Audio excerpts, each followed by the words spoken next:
Hello बच्चों, बहुत बहुत स्वागत है आपका आपके अपने यूट्यूब चैनल आरबीसी क्लासेस में। तो आज मैं बात करने वाला हूं कक्षा 10वीं के गणित के बारे में, जिसमें आपका पार्ट 1 वास्तविक संख्या है। ठीक है, इसमें भाग 1 है आपका परिचय, जिसमें मैं आपको भाग 2, भाग 3, भाग 4 और भाग 5 में एक्सरसाइज कंप्लीट कराऊंगा। तो इस चैनल पे आपको फ्री में सारा मैथ्स का कंटेंट मिलने वाला है, chapter wise with exercise solution के साथ। ठीक है, तो इससे पहले अगर आप चैनल पर नए हो तो चैनल को सब्सक्राइब कर लीजिए और बेल आइकन को प्रेस कर लीजिए, जिससे आने वाली वीडियो का नोटिफिकेशन आपको मिल सके। तो चलिए वीडियो को स्टार्ट करते हैं, जिसमें आपका है भाग 1 परिचय वास्तविक संख्या का। ठीक है, तो वीडियो बहुत ही खास होने वाली है, आप अंत तक बने रहिए हमारे साथ। चलिए तो वीडियो को स्टार्ट करते हैं, जिसमें आपका क्या है, बेसिक कराएंगे क्लियर चैप्टर नंबर 1 का, जो है आपका वास्तविक संख्या है। तो चलिए स्टार्ट करते हैं।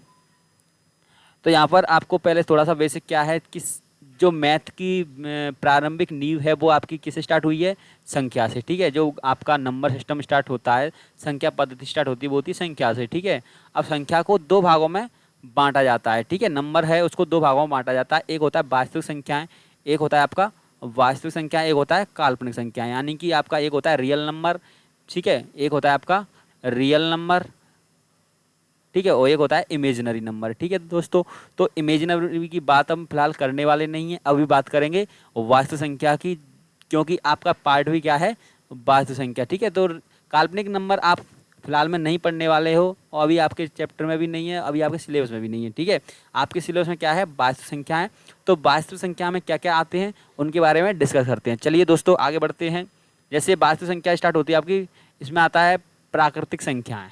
ठीक है, तो प्राकृतिक संख्या क्या होती है, यानी कि आपके नेचुरल नंबर जो आप एन से डिनोट करते हो। ठीक है दोस्तों, तो प्राकृतिक संख्या आपकी होती हैं जिन संख्याओं से या फिर वस्तुओं की गिनती करने के लिए जिन संख्याओं का प्रयोग करते हैं, उन संख्याओं को प्राकृतिक संख्याएं कहते हैं। ठीक है, अपन कोई सी भी वस्तु का काउंटिंग वगैरह करते हैं किसी वस्तु की, तो वो कुछ नंबरिंग से करते हैं। ठीक है, तो वो नंबरिंग होती है, वही क्या होती है, आपकी वास्तविक संख्या होती है। जैसे कि कोई वस्तु आप गिनोगे तो या तो 1 होगी या फिर वो गिनती ही कुछ होगी, 1 2 3 4 5। फॉर एग्जाम्पल जैसे कि हो सकती है 1, हो सकती है 2, ठीक है, 3 4 5 6 अप टू आप चले जाओ कहाँ तक, इन्फिनिटी तक। ठीक है दोस्तों, तो ये क्या है, आपके नेचुरल नंबर हैं, यानी कि प्राकृतिक संख्या है, जो 1 से लेकर के इन्फिनिटी तक जाती है दोस्तों। तो उसके बाद आता है आपका क्या आता है, पूर्ण संख्या, यानी कि होल नंबर। इसको आप डब्ल्यू से डिनोट करोगे, किससे करोगे, डब्ल्यू से डिनोट करोगे, जो आपका पूर्ण संख्या होल नंबर। ठीक है, अब देखो ये जो होल नंबर है वो आपका नेचुरल नंबर से ही निकला है, यानी कि इसकी जो परिभाषा है वो किससे रिलेट करती है, प्राकृतिक संख्या से। तो याद करने का सिंपल तरीका ये होता है कि यदि प्राकृतिक संख्याओं में देखो, अब अपन ये जान चुके हैं प्राकृतिक संख्या क्या होती है, आपकी 1 से लेकर के इन्फिनिटी तक कौन सी होती है, आपकी प्राकृतिक संख्याएं होती हैं। ठीक है, यदि प्राकृतिक संख्याओं में आप जीरो को सम्मिलित कर लिया जाए तो प्राप्त संख्याओं के समूह को, प्राप्त संख्याओं के समूह को पूर्ण संख्याएं कहते हैं। ठीक है, पूर्ण संख्याएं कहा जाता है। सिंपल सी डेफिनेशन है, देखो आपकी प्राकृतिक संख्या की डेफिनेशन हो गई, वस्तुओं की गिनती करने के लिए जिन वस्तुओं का प्रयोग, सॉरी, वस्तुओं की गिनती करने के लिए जिन संख्याओं का प्रयोग करते हैं उन संख्याओं को प्राकृतिक संख्या कहते हैं। यदि प्राकृतिक संख्याओं में शून्य को सम्मिलित कर लिया जाए तो प्राप्त संख्याओं के समूह को पूर्ण संख्या कहते हैं दोस्तों। तो आपकी दोनों डेफिनेशन क्लियर हो गई होंगी। अब पूर्ण संख्या कैसे, आपकी देखो प्राकृतिक संख्या कौन सी होती है, नेचुरल नंबर होता है आपका 1 2 3 4 5 अप टू आप ले जाओगे कहाँ तक, इन्फिनिटी तक। ठीक है, अब इसमें मैं अगर जीरो और ऐड कर दूं तो ये जो सेट है आपका, यानी कि समुच्चय है, ये समूह है, ये आप किसका समूह बन गया, आपका पूर्ण संख्या का समूह बन गया, होल नंबर का समूह बन गया। तो आपके दो टॉपिक क्लियर हुए यार, दो आपके मेन कॉन्सेप्ट क्लियर हो गए, आपका प्राकृतिक संख्या क्या होती है, पूर्ण संख्या क्या होती है दोस्तों। तो नेक्स्ट है, अब आपका नेक्स्ट चलते हैं, वो आपका पूर्णांक क्या होता है, पूर्णांक।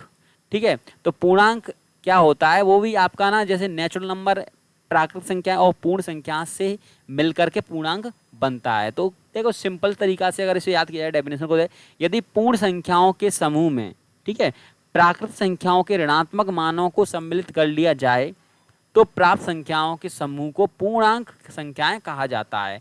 फॉर एग्जाम्पल मैं पहले आपसे रिकॉल कराता हूं कि आपका पूर्ण संख्याएं कौन सी होती हैं। तो आप कहोगे पूर्ण संख्या होती हैं 0 1 2 3 4 5 6 7, आप चले जाओ कहाँ तक, अनंत तक।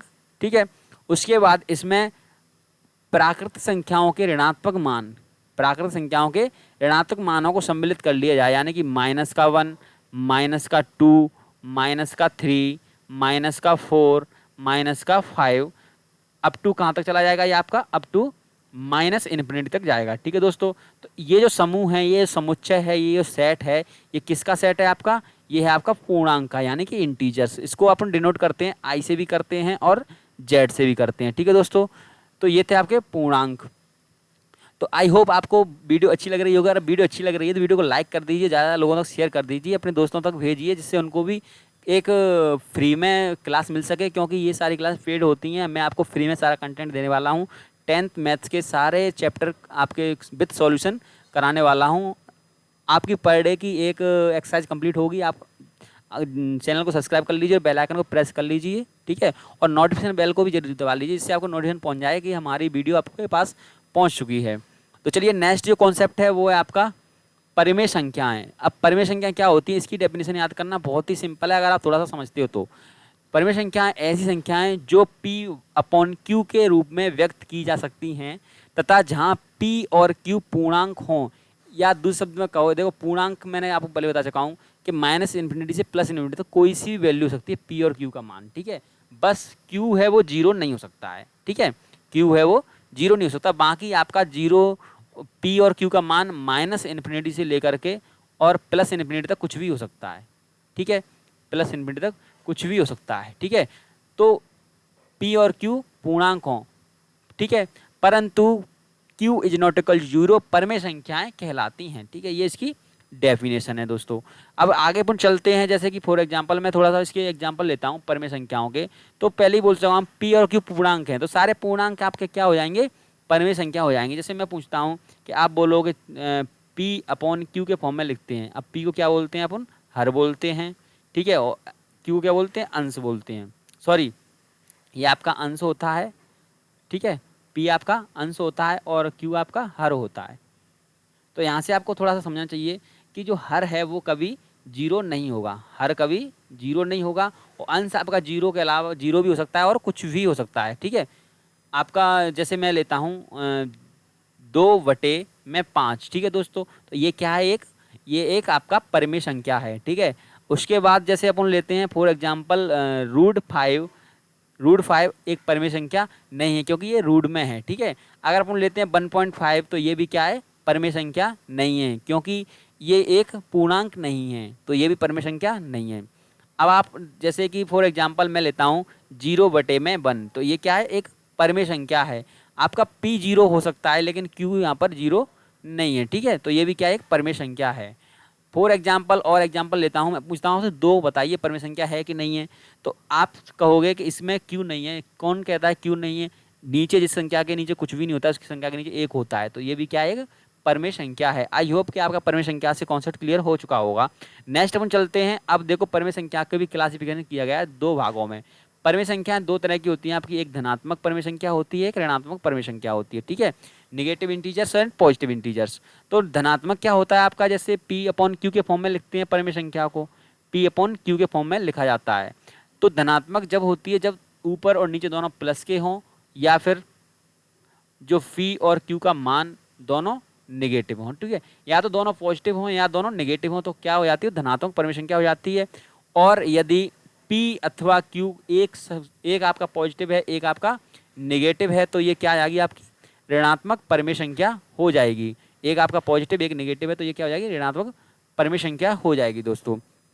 तो ये भी आपका कॉन्सेप्ट क्लियर हुआ होगा कि परिमेय संख्या आपकी 2 तरह की होती है, एक धनात्मक होती है, एक ऋणात्मक होती है। नेक्स्ट में देख के चलता हूँ, आपके आते हैं परिमेय संख्याओं का दशमलव प्रसार, ठीक है। अब आपके क्या है, परिमेय संख्या P/Q के फॉर्म में लिखते हैं। किसके फॉर्म में लिखते हैं, P/Q के फॉर्म में। अब इसे अगर मैं भाग देता हूँ Q का P में, तो कुछ आपका पॉइंट में भी जाएगा, कुछ कंप्लीटली डिवाइड हो जाएगा। तो जो पॉइंट में जाता है यानी दशमलव में जाता है, तो उसमें भी आपकी कुछ दशमलव शांत होती हैं, कुछ अशांत होती हैं।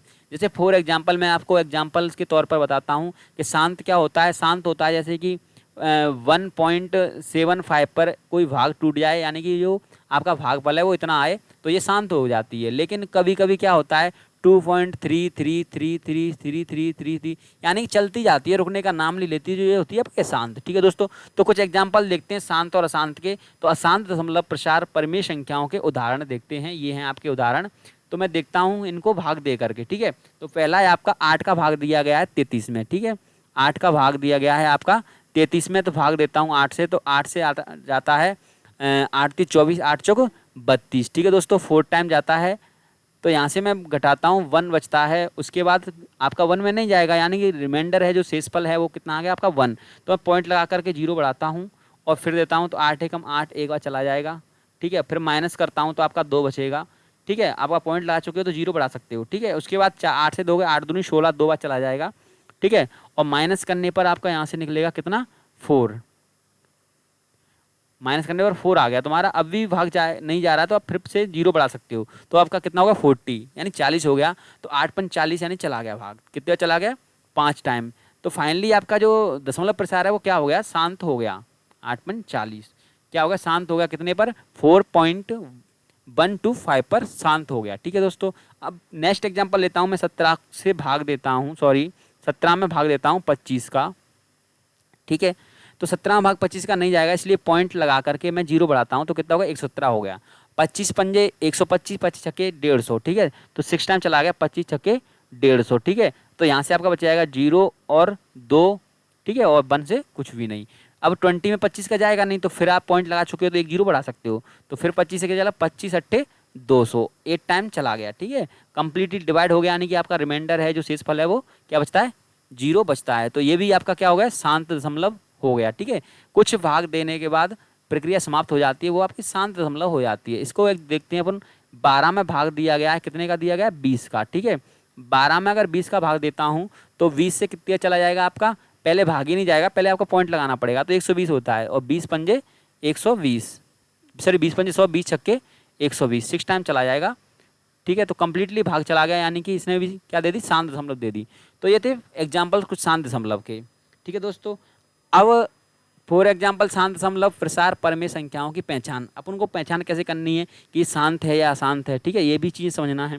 ठीक है, आपको क्या है देखते से बताना है कि शांत है या अशांत है। तो मैंने देखो ये भी आपकी शांत निकली, ये भी शांत निकली और ये भी शांत निकली, लेकिन आपको बिना भाग दिए, बिना भाग प्रक्रिया के बताना है कि शांत है या अशांत है। तो उसके लिए जैसे मैं क्या करता हूँ, जो आपका पी का फॉर्म है और क्यू का है, तो क्यू के अभाज्य गुणनखंड करते हैं। तो अभाज्य गुणनखंड मतलब 8 के अभाज्य गुणनखंड करूंगा मैं, तो क्या 2 से पहले काटता हूँ, तो 2 से 4 बार चला गया, फिर 2 से काटता हूँ तो 2 से 2 बार चला गया, फिर 2 से काटता हूँ तो 1 बार चला गया, यानी क्या आ गया आपका 8 के आ गए अभाज्य गुणनखंड 2 इंटू 2 इंटू 2, यानी कि 2 की पावर 3। अब मैं यहाँ से देखता हूँ कि अगर मैं 25 के गुणनखंड करता हूँ, 25 के अभाज्य गुणनखंड करता हूँ, तो पहले तो आप 5 से जाएगा, तो 5 से 5 टाइम चला गया, फिर 5 से दोगे तो 1 टाइम चला जाएगा, यानी कि आपका आ गया 5 इंटू 5, यानी कि 5 की पावर 2। ठीक है, 25 का क्या आ गया 5 की पावर 2। ठीक है दोस्तों, तो ये 25 का आ गया। उसके बाद मैं चेक करता हूँ किसका 20 का, तो 20 का चेक करूँगा तो यहाँ पर देखता हूँ कि 2 से अगर काटूंगा तो 10 आ जाएगा, फिर 2 से काटता हूँ तो 5 आ जाएगा, और फिर 5 से काटता हूँ तो 1, यानी कि आपका आ गया 2 इंटू 5। ठीक है, यानी कि 2 की पावर 2 इंटू 5 की पावर 1। तो यहाँ पर एक बात नोटिस कीजिए, इसमें 2 आया, इसमें 5 आया, इसमें 2 और 5 आया। तो आप एक बात बांध लीजिए, अगर Q का मान, जो Q की जो मान दिया हुआ है उसके अभाज्य गुणनखंड 2n इंटू 5m के रूप के हैं, 2n अथवा 5m के रूप के हैं, तो वो सारे के सारे क्या, सारे के सारे परमेय संख्याएं आपकी शांत दशमलव देंगी। ठीक है, जिनका जो Q है वो 2n इंटू 5m के रूप का है, तो उसके जो परमेय संख्या हैं वो शांत दशमलव देती हैं। ठीक है, देखो ये थ्योरी दी है आपकी शांत दशमलव की, परमेय संख्याओं को दशमलव संख्या में बदलते समय भाग की क्रिया कुछ निश्चित चरणों बाद समाप्त हो जाती है, अर्थात शेषफल 0 प्राप्त होता है। ठीक है, तो ये क्या होती है, शांत दशमलव होती है, और जो शेषफल चलता रहता है वो अशांत होता है। ठीक है, इनमें परमेय संख्याओं का हर 2n और 5m के रूप का होता है, अर्थात हर के अभाज्य गुणनखंड में 2 व 5 के अतिरिक्त कोई अंक नहीं आता है। ठीक है, उनके जो 2 एक तो 2 होता है, एक 5 होता है, ठीक है। जो आपका उसका अभाज्य गुणनखंड में परिमेय संख्याओं के हर में या तो 2 आएगा या फिर 5 आएगा, ठीक है। तो वो क्या रहेंगे, आपकी शांत दशमलव देती हैं दोस्तों। आई होप आपको थोड़ा थोड़ा समझ में आ रहा होगा। मैं कोशिश कर रहा हूँ कि आपको कंप्लीटली बेसिक क्लियर करा सकूँ, जिससे कि कुछ चैप्टर में आपको थोड़ी भी प्रॉब्लम ना आए। नेक्स्ट मैं पढ़ाता हूँ आपको अशांत दशमलव, ठीक है। अशांत दशमलव में क्या होता है कि भाग की प्रक्रिया चलती रहती है निरंतर। जैसे मैं 17 में भाग देता हूँ किसका, 6 का, तो 6 का जब मैं 17 में भाग दूंगा तो 6 × 18 ज़्यादा निकल गया, 6 दूनी 12, ठीक है। तो यहाँ से निकलता है कितना, 5। तो पॉइंट लगाता हूँ और 0 बढ़ा देता हूँ तो कितना होगा, 50 हो गया। तो 6 × 7 = 42 और 6 × 8 = 48, ठीक है। 6 × 8 = 48, यानी कि 8 बार चला गया, फिर 2 बच गया, ठीक है। अब पॉइंट लगा चुके हो तो अब 0 बढ़ा सकते हो, ठीक है। मैंने 0 बढ़ा दिया तो 6 × 3 = 18, 3 बार चला गया, ठीक है। और फिर से क्या बच गया, 2 बच गया, फिर 20 बना लो, 6 × 3 = 18, ठीक है। फिर 18 ले लो और फिर से आपका कितना बच जाएगा, 2 बचेगा, फिर 20 बना लो। मतलब ये निरंतर चलती रहेगी, ठीक है। तो 3 3 3 3 आती रहेगी, कभी बंद नहीं होती, ये अशांत दशमलव देती है। अब नेक्स्ट में जैसे देखता हूँ, नेक्स्ट है आपका 77/210। अगर मैं 210 से भाग देता हूँ किसमें, 77 में, तो भी जाएगा नहीं, ठीक है। तो आप क्या करोगे, इसमें पॉइंट लगाओगे, ठीक है। तो मैं पॉइंट लगा लेता हूँ, ठीक है। उसके बाद मैं थोड़ा सा इसको छोटा कर लेता हूँ, यहीं पर कर देता हूँ, ठीक है। 7 से काटता हूँ, तो 7 से काटूँ तो 11/7 × 21 यानी 30 आ जाएगा, 11/30 आ जाएगा दोस्तों। अब मैं इसका भाग देता हूँ, 11 में भाग दूंगा, सॉरी 11 में भाग दूंगा किसका, 30 का। अब 30 का भाग तो जाएगा नहीं 11 में, इसलिए मैं क्या करता हूँ, पॉइंट लगा करके 0 बढ़ा लेता हूँ, ठीक है। अब पॉइंट लगा करके अगर 0 बढ़ा लूंगा तो कितने चला जाएगा, ये 3 टाइम चला जाएगा, 3 टाइम, और कितना जाएगा, 90, 3 टाइम में 90 आ गया। और घटाने पर कितना बचेगा आपका, 20 बच जाएगा दोस्तों। फिर आप क्या करोगे, पॉइंट लगा चुके तो एक 0 बढ़ा सकते हो, तो 3 से फिर कितने चला जाएगा, 6 टाइम चला जाएगा, और कितना जाएगा, 180, ठीक है। उसके बाद फिर आपका कितना बच जाएगा, 20 बच जाएगा, हैं। फिर से 20 बचेगा तो आप फिर से 0 बढ़ा लो, तो 200 फिर हो गया, फिर 6 टाइम चला जाएगा, ठीक है। और फिर कितना 6 टाइम में कितना चला जाएगा, 180, तो उसका घटाओगे फिर 20 बच जाएगा, ठीक है। फिर 6 टाइम चला जाएगा 200 लेने पर, तो 180, यानी कि ये निरंतर क्या चलती रहती, प्रक्रिया चलती रहेगी, रुकने का नाम नहीं लेने वाली। तो ये क्या होती है आपकी दोस्तों, अशांत रहती है। तो यहाँ पर देखो मैंने आपको समझा चुका हूँ कि इनका जो हर है वो क्या है, इसमें क्या है, 2 × 3, यानी कि 2 और 5 के अलावा 3 आ गया, इसलिए क्या दे रहा है, अशांत दे रहा है। और ये क्या है आपका 21 × 10, यानी कि 7 × 3 × 5 × 2, इसमें 5 तो हैं दोस्तों, लेकिन इसमें एक्स्ट्रा में 7 और 3 और आ गए हैं, इसलिए ये क्या दे रहा है, अशांत दशमलव दे रहा है दोस्तों। तो आपको दोनों चीज़ें समझ में आ गई होंगी, अशांत और शांत। देखो ये क्या है, पहचान करानी है आपको, क्योंकि ये क्यों अशांत दे रही है, क्योंकि इसमें 2 है और 3 है। 2 तो सही है, लेकिन 3 एक्स्ट्रा आ गया है, अगर 3 नहीं आता तो ये शांत दशमलव दे देती। और इसमें भी क्या है आपका, देखो 7 है, 3 है, 2 है और 5 है, तो 2 5 होना तो सही है, लेकिन 3 और 7 आ गया है, इसलिए ये क्या दे रही है, आपकी अशांत दशमलव दे रही है। तो आपको समझ में आने लगा होगा कि हर में 2 या 5 हो तो शांत दशमलव देती है, और हर में अगर 7 और 3 हैं तो वो अशांत दशमलव देती है दोस्तों। इसकी कुछ थ्योरी है वो पढ़ते हैं। अशांत दशमलव, इसको दूसरी भाषा में अनवसानी आवृत्तीय प्रसार भी कहते हैं, ठीक है। परिमेय संख्याओं को दशमलव संख्या में बदलते समय भाग की क्रिया निरंतर चलती रहती है और शेषफल कभी शून्य प्राप्त नहीं होता है, ठीक है। ये उसकी एक परिभाषा होती है स्टैंडर्ड। अब वह भागफल में अंकों की पुनरावृत्ति होती रहती है। इस प्रकार की दशमलव संख्याओं को अशांत आवर्ती दशमलव संख्या कहते हैं, ठीक है। अशांत दशमलव संख्या को संक्षिप्त रूप में लिखने के लिए पुनरावृत्ति वाले अंकों के ऊपर वंधनी रेखा का प्रयोग करते हैं। फॉर एग्जाम्पल, जैसे आपका पिछली उसमें आया सॉल्यूशन में, इसका क्या आया था, 0.3666, तो इसको आप ऐसे लिख सकते हो कि 0.3 और 6 जो बार बार आ रहा है तो उस पर बार लगा लो, या बंधनी कहते हैं हिंदी में, ठीक है दोस्तों। तो ये उसका भाषा का मतलब है, क्या लगा देते हैं, अगर बार बार आ रहा है तो सब बंधनी लगा देते हैं, रेखा खींच देते हैं, ठीक है। यदि परिमेय संख्या का हर 2n, ठीक है, यहाँ लिखा नहीं है, 2n अथवा 5m के रूप में नहीं है तो यह अशांत आवर्ती होगी, ठीक है। मैं आपको पहले भी समझ चुका हूँ, अगर आपका जो हर है वो 2n अथवा 5m का आता है तो वो शांत दशमलव देगा, इसके अलावा कोई भी नंबर आएगा तो वो अशांत दशमलव देता है, ठीक है दोस्तों। तो नेक्स्ट है आपका अभाज्य संख्या और भाज्य संख्या। ठीक है, अभाज्य भाज्य क्या होता है, देखो अभाज्य वो संख्याएं होती हैं जिनमें उनके अतिरिक्त, यानी कि वे संख्याएं जिनमें वन अथवा स्वयं के अतिरिक्त अन्य संख्याओं का भाग नहीं जाता हो, अभाज्य संख्याएं कहलाती हैं। फॉर एग्जाम्पल आपका जो है, देखो वन तो आपकी ना तो भाज्य ना अभाज्य, ठीक है, अपन टू से लेते हैं। टू क्या है, एक संख्या है जो क्या है, अभाज्य है। ठीक है, इसमें दो से ही भाग जाता है और वन से जाता है। उसके बाद आती है आपकी फाइव, सॉरी थ्री आती है, उसके बाद थ्री आती है, फिर फाइव आती है। ठीक है, फिर आपका आता है सेवन, फिर आता है आपका 11, फिर आता है 13। इस तरह से ये सीरीज चलती रहती है। देखो टू में क्या खुद का भाग जाता है और वन से भाग जाता है, थ्री में खुद से भाग जाता है और वन से जाता है।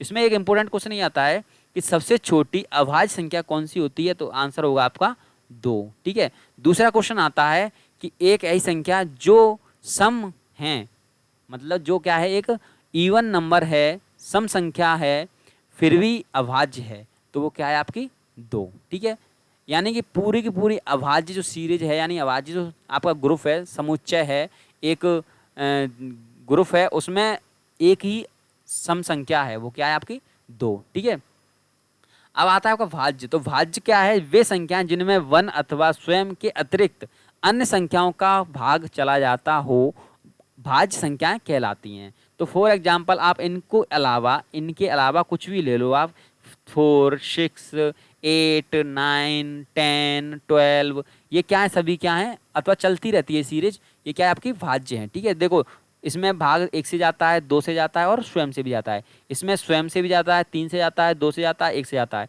दो से जाता है, चार से जाता है, एक से जाता है। ठीक है, तो जिनमें स्वयं अथवा वन और उसके अलावा अन्य संख्या से भाग चला जाए, वो क्या हो जाती हैं आपकी भाज्य संख्या हो जाती हैं दोस्तों। तो ये छोटे छोटे कॉन्सेप्ट हैं, आपको याद रखना है अगर आपको भाज्य संख्या को स्ट्रॉन्ग करना है। तो मेरे साथ चलते रहिए, जरूर ही आप अच्छा परिणाम दोगे अपने घर वालों को। तो बने रहिए मेरे साथ वीडियो के एंड तक।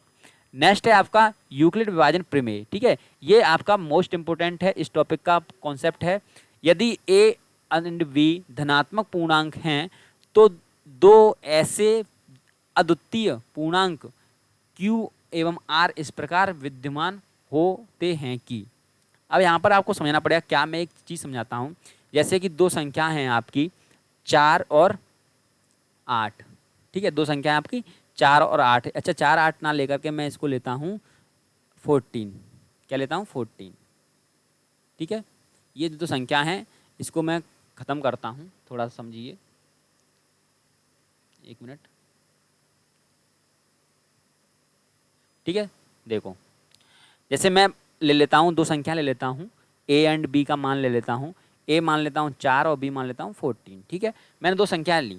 अब मैंने अगर भाग दिया किससे, 4 से 14 में, तो यहाँ से भाग दूंगा तो 4 3 12। ठीक है, 3 टाइम चला जाएगा और रिमाइंडर कितना छोड़ेगा ये आपका 2। ठीक है, फिर मैं 2 से भाग दूंगा 4 में। ठीक है, नेक्स्ट स्टेप, सॉरी यहाँ पर रिमाइंडर 2 दे दिया। उसके बाद जो रिमाइंडर देता है उससे भाग देता हूँ भाजक में। ठीक है, तो कितना चला जाएगा 2 टाइम। ठीक है, यानी कि 4, तो पूरी तरह चला गया यहाँ पर, मतलब आर कितना आ गया, जो आर है आपका वो आ गया 0। ठीक है, आर क्या आ गया यहाँ पर 0 आ गया है। तो मैं इसको रिप्रेजेंट करूँगा, क्या करूँगा कि जो 14 है आपका वो बराबर है, सॉरी यहाँ पर मान रखते, इसको 14 लेते। ठीक है, और जो 14 है उसको 4 लेते। बी का मान कितना लेना था आपको, 4 लेना था। ठीक है, मैं इसको थोड़ा सा इरेज करता हूँ। ठीक है, थोड़ा माफ़ी चाहूँगा लेट के लिए। तो यहाँ से आपका कितना हो जाता है, इसे 4 ले लेते हैं। ठीक है, तो यहाँ से मैं आपको बोलूँगा कि ए बराबर वी कितना था आपका 4 इंटू क्यू, यानी क्वोशेंट कितना आया था आपका 3 प्लस रिमाइंडर कितना था 2। तो 4 3 12 2 14 हो गया ना। तो ये जो था ये ए बराबर v into q plus r, यही आपकी यूक्लिड विभाजन थ्योरम है। ठीक है, तो इसमें क्या रहता है आपका, जो आर है, यानी जो आर है वो या तो ग्रेटर देन इक्वल टू 0 होगा या फिर लेस देन ए होगा। ठीक है, सॉरी लेस देन वी होगा, जो बी है उससे लेस देन होगा, क्योंकि इससे बड़ा आएगा तो फिर भाग जा सकता है। ठीक है, तो ये आपको याद रखना है। तो ये क्या है आपकी यूक्लिड विभाजन थ्योरम है, अर्थात एक धनात्मक पूर्णांक ए को दूसरे धनात्मक पूर्णांक बी से विभाजित करने पर भागफल Q और शेषफल R प्राप्त होता है। ठीक है, तो ये आपकी इक्विलिब्रियम बैलेंस थ्योरम है, जो आपको मैं भाग सेकंड में एक्सरसाइज 1.1 कराऊंगा, तो उसमें सारे कॉन्सेप्ट आपके क्लियर हो जाएंगे जब एक्सरसाइज कंप्लीट कराऊंगा दोस्तों। तो ये थी इक्विलिब्रियम बैलेंस थ्योरम और ये था आपका बेसिक दोस्तों। आई होप आपको वीडियो बहुत ही पसंद आई होगी। अगर वीडियो पसंद आए तो वीडियो को लाइक कर दीजिए, ज़्यादा लोगों तक शेयर कर दीजिए, जिससे आने वाली वीडियो का नोटिफिकेशन आपको मिल सके। दोस्तों मिलते हैं नेक्स्ट वीडियो में, तब तक के लिए जय हिंद, जय भारत।